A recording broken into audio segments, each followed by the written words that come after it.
Nih, saya lagi wawancara dengan petinju nih, calon Iya. petinju. Siapa namanya tadi? Rizky Sembiring. Rizky Sembiring Iya. ya. Jadi dia usianya 16 tahun ya. Iya Pak.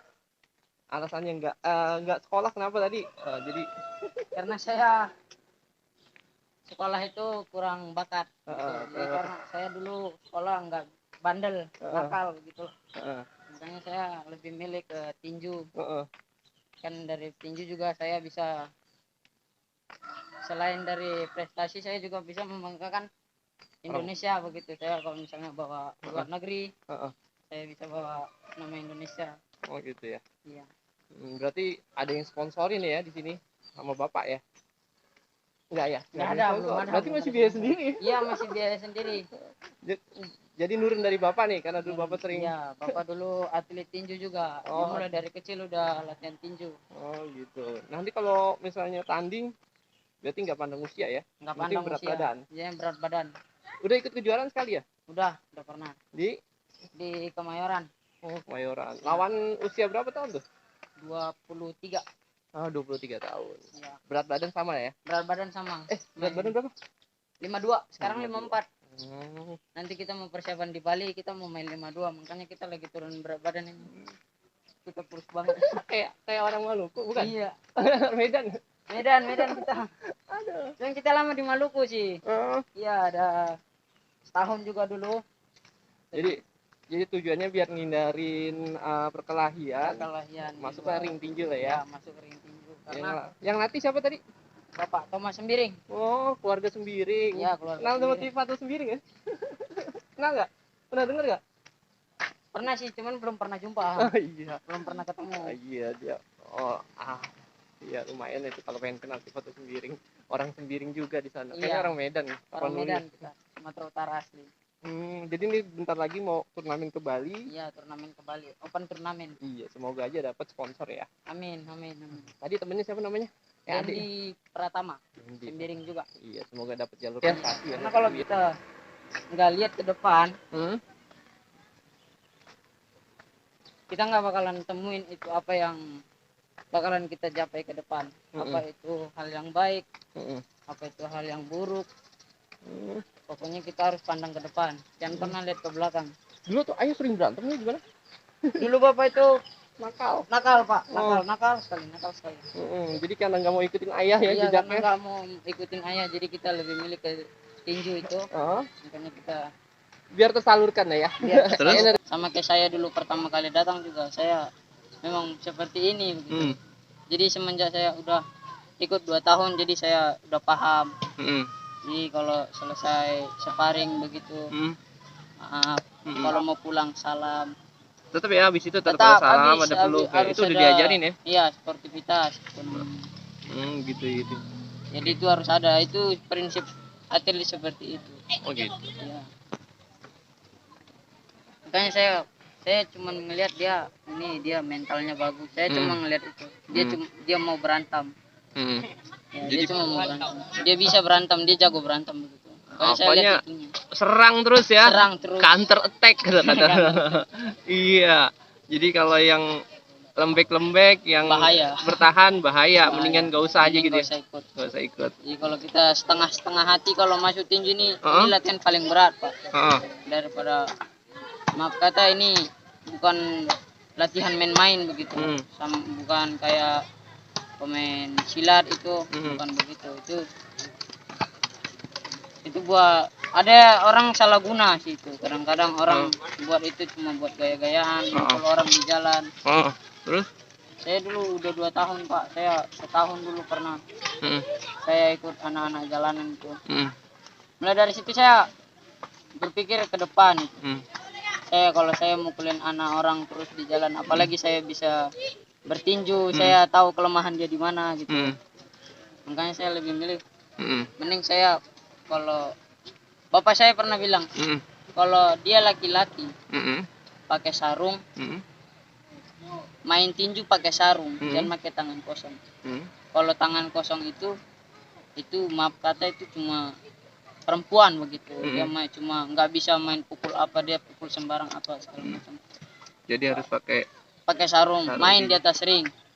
Jadi kalau maupun dia emosi, kalau ronde udah habis. Tetap harus peluk, harus maaf-maafan. Oh gitu. Itu undang-undangnya ya, aturan yang berlaku di tinju ya, profesional. Jadi kalau saya itu dulu pernah kalah sekali. Itu belum pertandingan serius, itu masih sparring itu. Tapi sparringnya udah keluar. Jadi sebelum saya sparring itu saya mukulin anak orang. Di luar ring. Di luar ring. Jadi kalau jadi atlet tinju itu kalau kita mukulin anak di luar ring nggak bisa bertumbuh. Itu kita bakalan ngerasain itu di atas ring. Karena pelatih saya bilang itu hukum ring. Itu hukum karmanya petinju begitulah. Oh, nanti bakalan digituan bakalan kena ya suatu saat ya. Iya. Jadi kita sama orang yang pandai bertinju kita kalah. Gitu. Kan karena kan kita sama orang nggak pandai bertinju, kita pukulin dia. Dia nggak tahu mau pukul apa, dia menghindar juga nggak bisa. Jadi di atas langit masih ada langit lagi. Oke. Jadi nggak boleh sembarangan ya. Hukum karma masih tetap ada lah ya. Iya. Keadilan Allah ya. Iya, gitu Pak. Ini apa namanya tadi? Lupa lagi saya. Hah? Dendi 13 tahun ya? Ada 15 tahun? Iya. Masih satu marga ya, cuman. Masih satu marga. Tapi rumah deketan. Dia di mana, Kam? Enggak. Kalau sekarang di underpass Tambun. Tambun. Jalan Sumberjaya di tempat. Ini berarti keluarga semiring juga ya? Iya, keluarga. Ini bapaknya itu adik kakak? Enggak. Teman bapaknya saya, cuman satu marga. Sama-sama berbakat udah nggak sekolah lagi. Iya, dia sekolah, dia masih sekolah. Dia masih lanjut sekolah. Oh, jangan berantem dulu ya. Pernah juga? Pernah juga mukulin orang? Pernah ya? Kan saya melihat itunya, Pak. Kalau petinju itu dia kita pukul aja dia udah takut. Itu mending gak usah diterusin. Mending disuruh, kalau nggak disuruh berhenti, cari yang lain. Jadi kalau ada dulu Pak, jadi dia ini penakut sebenarnya. Cuman dia gayanya memang begitu. Jadi kita pernah bawa orang dulu itu. Itu orang Sunda lah. Orang Sunda ini dia cuman gaya di luar ring. Tapi dia kalau di atas ring itu saya mau lihat dia itu mainnya sangar gitu. Jadi ketika itu orang pukul dia langsung takut. Makanya Bapak langsung lempar anduk. Lempar anduk tuh artinya kalah. Ya, kalah. Itu kode ya? Iya, itu. Tapi emang biasanya kalau di atas ring suka benar-benar dilempar anduknya atau cuman nama aja sebutan? Dilempar anduknya. Nah, kalau dia udah lempar anduk, berarti pelatihnya udah nggak setuju lagi itu dilanjutin. Oh gitu. Ya. Itu harus ditunjukin ke wasitnya. Lempar anduk itu. Di atas ring. Nanti kan tetap gitu kita di atas nih berdua bertanding nih. Jadi pelatih di bawah. Makanya pelatih itu pegang anduk di sini. Itu selain buat ngelap keringat, bisa lempar. Kalau gitu. Kita dilempar anduk, berarti kalah. Kita kalah. Oh gitu. Jadi ini petinju ini emang jarang-jarang sih saya, tapi pernah lihat sih. Emang kalau ada wasit pelatih yang lempar anduk, berarti dia udah kasihan ngeliat anak didiknya, atletnya. Iya. Udah kalah aja, nggak bakalan dipertahankan juga, nggak bakalan punya daya ya. Nggak bisa, karena udah sempoyongan, udah lemah, apa segala macam. Udah kenal lah titik paling krusial apa orang kalau dipukul jatuh. Ada yang di rahang, ada yang di ulu hati. Boleh di situ boleh? Di sini boleh. Yang di belakang nggak boleh. Kita kena kartu merah ya di situ? Iya, bisa karena kartu merah. Karena pengurangan angka. Pengurangan poin juga bisa. Karena saya lihat di MMA aja tuh ya, di UFC itu ya. Iya. Ini juga nggak boleh. Kalau kartu merah udah stop. Ya, ada kartunya kayak bola gitu. Enggak, bukan kartu dia bentuknya. Kartu. Oh, dari wasit yang di luar ya? Iya, dari wasit. Enggak, yang di dalam yang misahin nanti. Oh, misahin. Kalau di luar itu penilai itu juri ya? Penilai itu juri. Juri ada 3 nanti. 3 ya? Saya suka ngangkat gitu, maksudnya apa? Oh, angka ya? Itu kalau kita misalnya tendang kemaluan, sama mukul kepala belakang, kasih sama angka kurang ya? Mukul di belakang, itu kalau kita diangkat kartu merah kurang tuh 10 poin. 10 poin? Iya. 10 poin itu termasuk tinggi apa? Tinggi, tinggi banget. Ngambil 1 poin aja. Kalau pukul jatuh berapa poin? Kalau jatuh mukul nih, kena jatuh tuh 5 poin. Berarti itu udah bisa, ibaratnya itu ngurangin 2 kali pukulan jatuh ya? Iya. Luar biasa. 2 kali jatuh. Jadi kalau kita mukul telak itu 1 poinnya. Kalau nggak telak itu setengahnya lah. Jadi itu main persen Pak. Persen. Ya, jadi kalau kita pukul telak dia mangap itu 1 poin. Kalau kita timpa pakai pukulan lagi 2. Jadi bakalan nambah terus. Makanya kalau udah dikurangin poin itu udah rugi banget. Itu besar-besarnya ya kalau orang udah ini masih amatir ya, terus menang dapat hadiahnya berapa biasanya? Kalau dia amatir kita cuma bukan ngelihat uangnya Pak, bukan kita ngelihat kita kalau bertinju kalau juara kita ngelihat piagam ya. Ya karena piagam itu bisa jadi modal selain buat ngelamar jadi apa segala macam, kita juga bisa ambil jadi pelatih. Oh gitu. Karena saya punya bawaan. Akumulasi ya, ntar berapa kali piagamnya, berapa kali jam terbangnya juga ya buat profesional ya. Iya. Jadi profesional tadi nggak gampang ya? Nggak gampang, harus banyak jam terbang. Jadi ada yang main uang juga? Hah? Ada yang main uang juga ya? Ada begitu. Ada. Jadi kalau kita mau misalnya nih, aku bayar dia. Aku bayar untuk biar dia kalah. Biar dia kalah. Oh gitu. Ya, saya kirain bayar pelatih untuk bisa terus masuk ke kejuaraan, enggak ya? Enggak juga, itu resiko pelatih sendiri. Jadi kalau kita juara, pelatih itu akan naik. Oh jadi namanya ada. Jadi budaya bukan apa ya? Kayak gitu ada ya di tinju ya? Ada. Biar lawan tuh kalah juga ya? Ada. Jadi kalau misalnya saya kejuaraan nasional, saya butuh modal kejuaraan nasional agar saya bisa masuk ke tentara. Jadi saya sewa ini anak.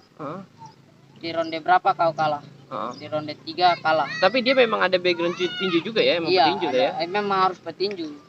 Kalau bukan petinju, ya ketahuan ya track recordnya. Ketahuan. Oh gitu. Kalau untuk nambah jam terbang juga begitu. Jadi kita diketemuin dulu sama orang yang sama tipikalnya gitu. Soalnya saya baru, saya ketemu orang baru juga. Cari lah ya. Iya, cari lawan lagi. Pokoknya itu sekelas saja, kalau umur nggak pandang.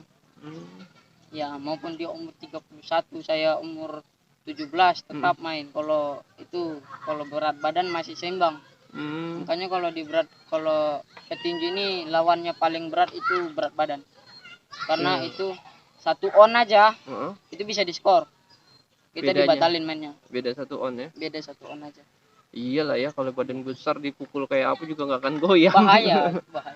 Kita yang rendah dipukul langsung melayang. Karena kan amatir ini kan bukan sekali bertanding doang. Jadi kalau misalnya saya cabut nomor kelas 52 Rizky Sembiring, di belakang banyak ngantri, ada 5 orang, harus saya bertandingin itu semua. Harus saya fight.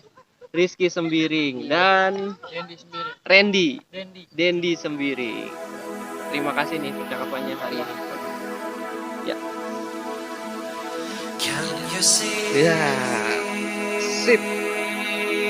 The light in the sky. Oh, that is my little gift for your life.